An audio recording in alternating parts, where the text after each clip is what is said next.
Eve and thousands of Eves like her live in truly an electrical Garden of Eden.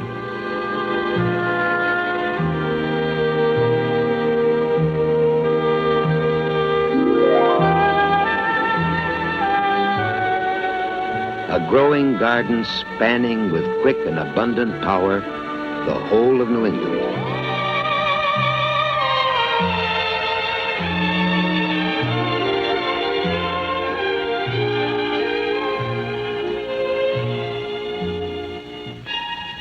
To meet Eve's needs for electricity, as well as the needs of the communities they serve, the investor-owned electric companies of New England built more and more generating plants. Plants that required more than just time or money to build. Foresight and vision were called on to guarantee that not only Eve's present needs were met, but also her future needs.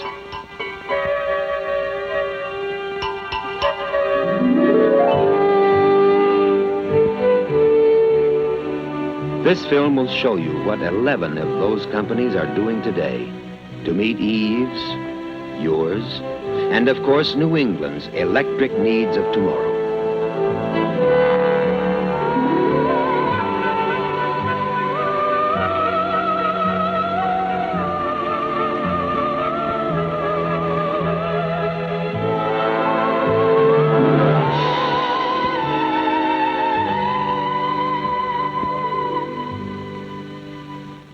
A key on Ben Franklin's kite demonstrated its existence. Thomas Edison unlocked the door to it a century later, and electric power was waxed from nature by a reciprocal steam engine hitched to a generator.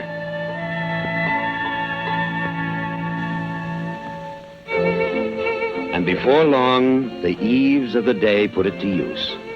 The demand rose beyond all expectations.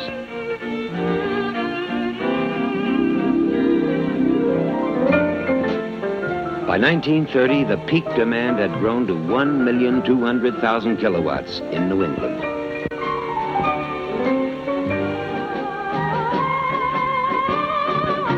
Still, the demand grew for new appliances and new uses. Electricity for mills and factories, household heating and air conditioning. To meet New England's future power needs, the investor-owned electric companies of New England have called into service the newest and greatest of all energy sources, the atom. Today, we are reaching into the core of nature itself for a source of energy so great that 1 ounce of matter can yield enough energy to light this 100-watt bulb for 1 million years.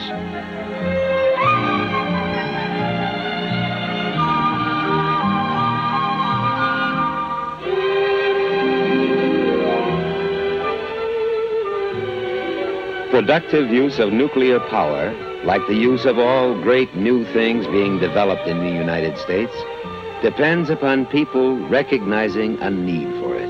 When we watch TV all evening or have an air conditioner going all day, we nonetheless need a constant source of power. To ensure that Eve will have the electricity she wants when she wants it in 1980, when power demands are expected to increase to more than 3 times what they are today, 11 New England companies decided in 1962 to pool their talent and resources.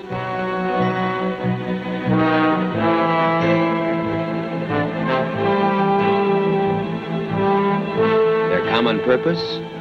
To build the world's first fully competitive nuclear-powered electric generating station, Connecticut Yankee. This plant will have a capacity of nearly 500,000 kilowatts, enough power to supply the electrical needs of cities the size of Boston and Providence combined. The name of the company the 11 utilities formed is the Connecticut Yankee Atomic Power Company. The power generated by this plant to be used as needed in each of the 6 New England states.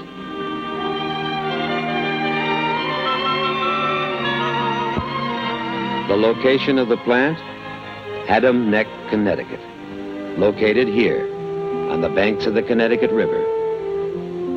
Actually, only a small portion of this land will be used for the plant itself. In the interest of conservation, the rest is being preserved in its natural state as a protected area for fish and wildlife. This is an artist's sketch of the plant. As for how it works, the plant's nuclear reactor is a water-cooled, water-moderated type of proven commercial design. One of the first reactors of this type was put into operation in January 1955 in Groton, Connecticut, to power the world's first nuclear submarine, the Nautilus. This reactor design enabled the Navy to traverse the polar cap submerged. A similar pressurized water reactor is in use at Shippingport, Pennsylvania, and at Rowe, Massachusetts. Connecticut Yankee is being built with the same know-how by men of long and deep experience. They are building the plant to the working standards and specifications set by the Atomic Energy Commission.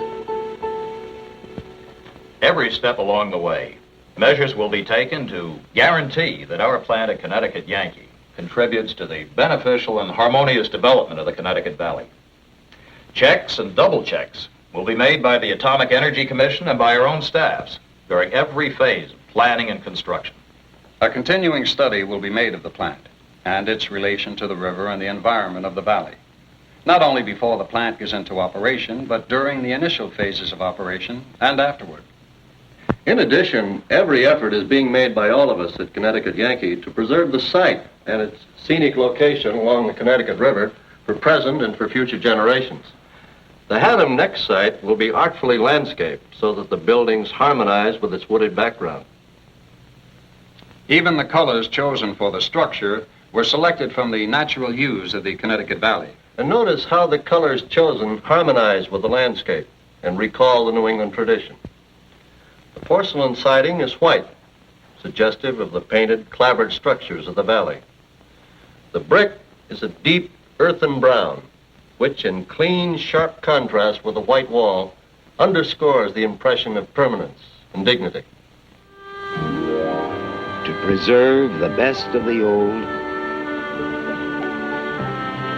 and to adopt the best of the new is a part of the tradition of New England. The Connecticut Yankee Atomic Project follows each of these New England traditions, ensuring that you and your family will continue to have the electricity you need, now and always.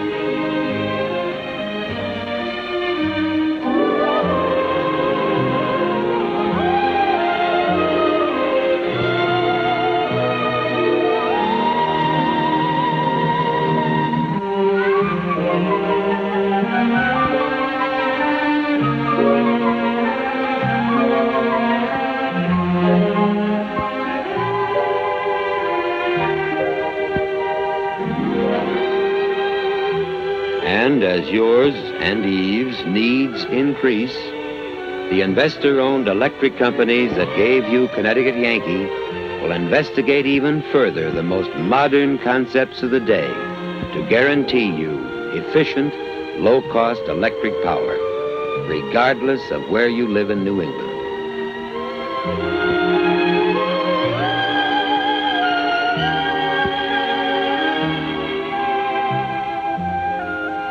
Ample electric power, so that Eves of every age can live their lives fruitfully in their electrical gardens of Eden.